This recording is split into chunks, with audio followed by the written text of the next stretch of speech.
Hello guys and welcome back to our commentary video of the week. So, hey, week 3 baby, and we're still doing One Piece content. Thank you guys so much for the support. It really means a lot. And man, what a wonderful time it's been exploring this game in December with the treasure cups in the future, the bunch of big events the stores are holding. It looks like One Piece is making big waves in the card game world, and I'm very excited to be sharing that with you guys. So here we have a gameplay commentary of a deck that you guys really enjoy, and I don't blame you whatsoever. It's really cool. I've been getting comments after comments saying, get us a deck profile on the Blue Purple Croc. And let me tell you, when I played Blue Purple Croc on the channel last week, it has since improved so much.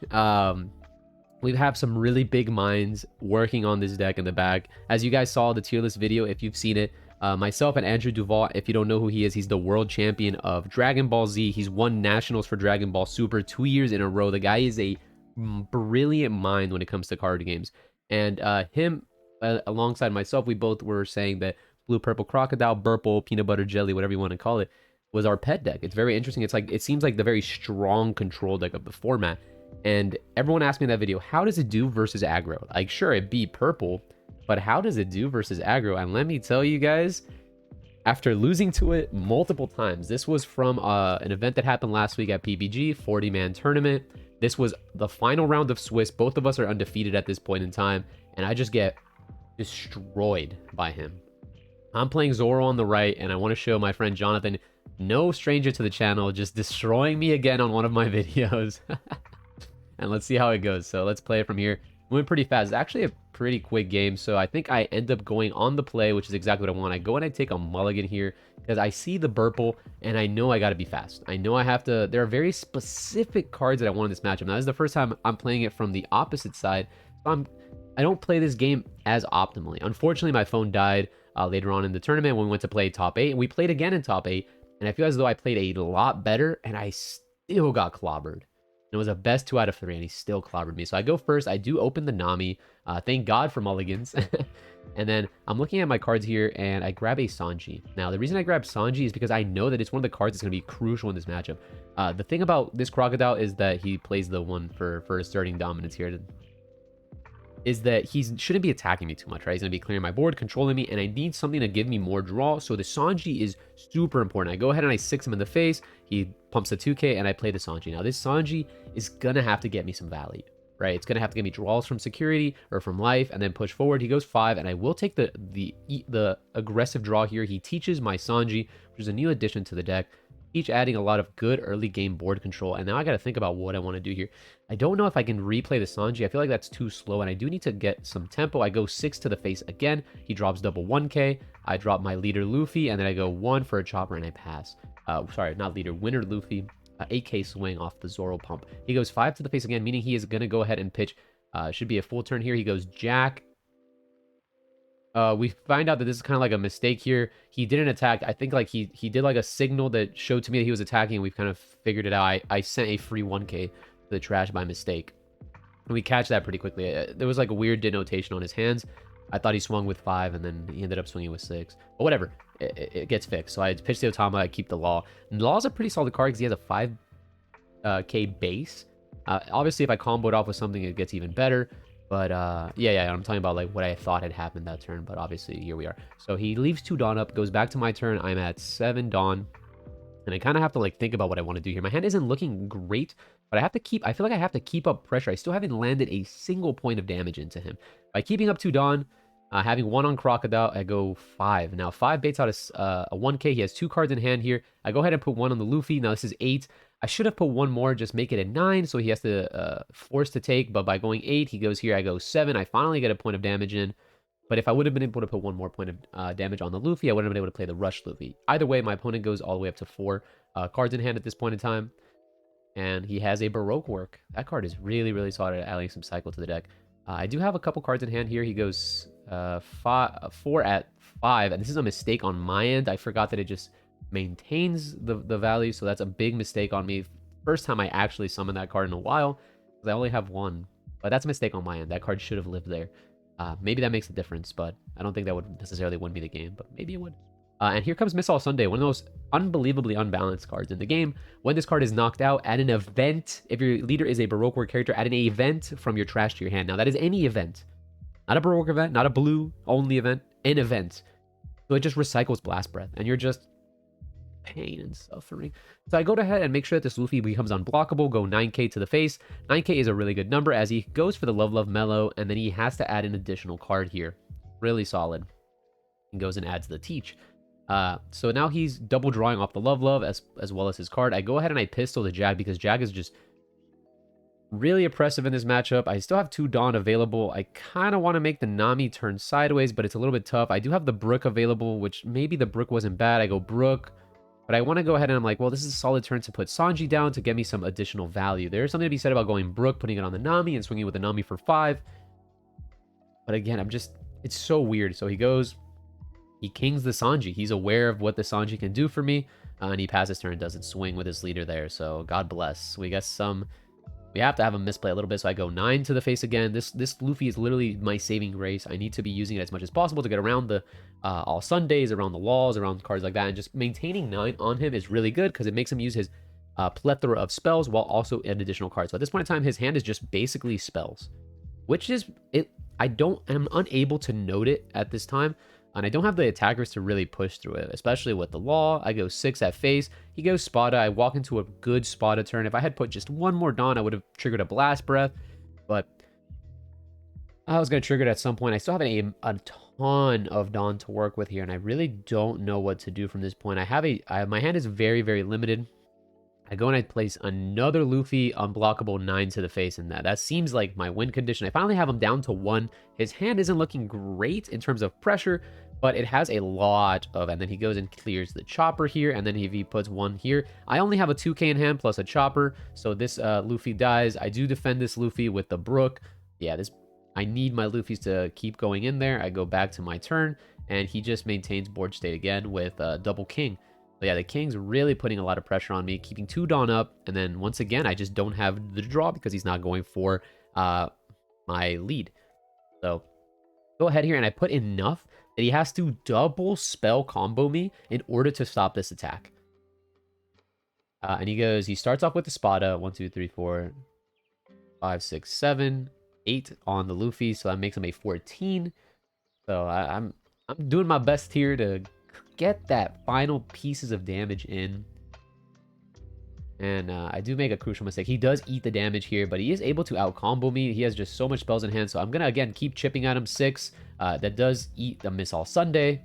God, that card is unbalanced, by the way. I do jump Chopper, keeping 1 up, just to denote, like, some sort of guard point or something like that. He finally goes ahead and attacks my Luffy. Unfortunately, I cannot guard it here. Even if I block it with the Chopper, he just commits another card. And finally, if he gets to hit me in the face, I do get to start adding cards to my hand. And I will just take as much as I can because I really need the cards. So let's see where we go from here. I think he stops it at this point in time. Holding 6 up makes it really hard to finish him off. So we'll see. He's debating what he wants to do here. If he even wants to play any Dawn down or any characters down.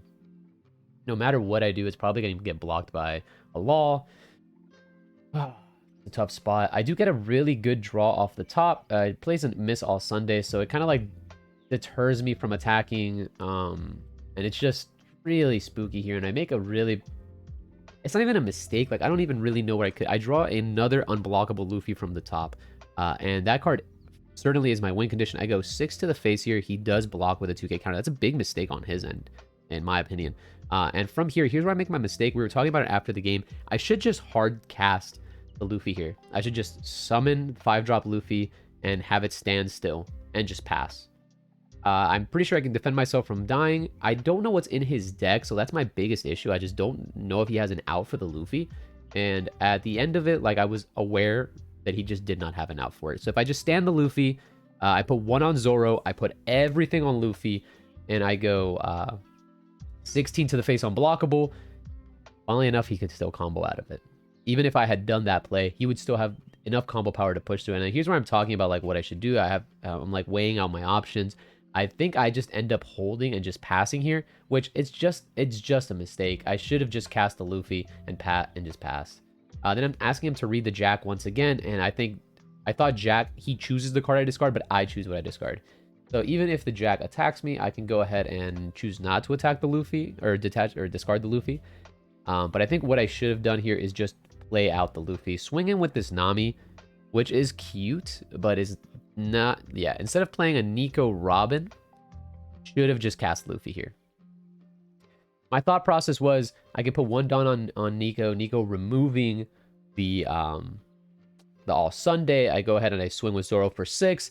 I swing Nami for 5. I swing Nami for 5, Zoro for 6, and then Luffy for 9. And then that could potentially close out the game, but that requires my Nico Robin to live, you know. And then here he goes and plays another blocker, and that's what really put the nail in the coffin. I wasn't expecting the Queen, and the Queen certainly stopped my entire plan. As now, like, me thinking about swinging with multiple characters basically gets pushed down the drain because Queen stops the attack no matter what. All Sunday here gets to recycle a card and will probably recycle the Blast Breath, which will then make him have like 4 Blast Breaths in hand, which is just simply too much. I go ahead and let the Nami go down. He uses effect. I pitch the guard point because I need that Luffy to win the game. And I just start choosing to take some damage. He goes in, he goes in. I need to draw every single card of my deck, see if I possibly have a chance of winning this game. And unfortunately, I think right here is where I notice that I just cannot. Even if he just dumps another blocker, which I think he does, which it's irrelevant-ish. I think my biggest mistake was just not summoning the 5-drop Luffy. But looking at his hand, we see here he has a Blast Breath and a Love Beam, and I guess another Blast Breath. I think it's 3 4Ks in hand that he could just use, and it's just over. Even with he can go Blast Breath, Beam, and then off the beam draw a card, and then draw combo power, and then my 16 wouldn't hit. So it's 4. That is 12 plus 5 is 17. Just with those cards in and of itself, I cannot push through the Crocodile, and I lose the game here. So that is my big mistake. And then the rest of the game is just us talking about if there was a way for me to lethal him, and there just was not. Even if I had dropped the Luffy for 5, that would have been a better play, but I still lose. So I used this. This was my last round of Swiss. We are both going to go into top 8, and top 8 now becomes a best of 3. We can play each other. And I start thinking about ways to beat him. For whatever reason, I get paired into him on the first round of top 8. Unlucky, but it is what it is. I pair into him, and then we play a best 2 out of 3. I do play my matches a lot better. I do play a Shanks in my deck, and Shanks makes a big difference in this matchup, but it still just wasn't enough to push through him. I held back a lot, let him hit my face as much as possible, dealt with his board, run him out of resources. But once he gets a string of beams plus a Sunday, it just feels so difficult to push through. And it wasn't just my understanding, it was the understanding of every aggro player that played against them just got demolished. And so after the tournament, I went ahead and discussed with them, what do you think are the worst matchups? And we fell on the idea that purple and green seem to be much harder games, as green definitely can keep up the value game. Odin seems like what would completely obliterate this deck. But who the heck is playing Odin? And Killer, not Killer, Kid can potentially keep up with the value that this deck brings out. So those are my opinions on how to beat this deck. But after playing against it, seeing its results, it ended up first place in the tournament. I am here to say boldly, this deck is insane. For the Treasure Cups, it only gets better as it gets access to the film starter deck in terms of Douglas Bullet, Lion's Roar. It gets better options, more deletion, and it gets a way to end the game in the form of Douglas Bullet. So it fixes all the issues it has, and in the control game, the Crocodile that banishes is going to destroy you.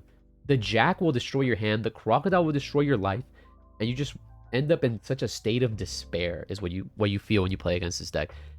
I cannot stress it enough how strong this deck felt to play against. It felt really clean. So much so that I now need to warp my red deck to potentially contend with this deck. And I think, and this is another bold statement, I do not think Zoro can beat this deck unless you play a really greedy list of Zoro, and that list will just naturally lose to other not greedier lists of red. So in order to have a chance at beating this deck, I think we need to switch to Luffy as our red leader. If you guys encounter this deck, I'm sorry for unleashing it into the meta. Tomorrow there will be a deck profile based around it. I will finally leak the goo, and you'll be able to see how it does.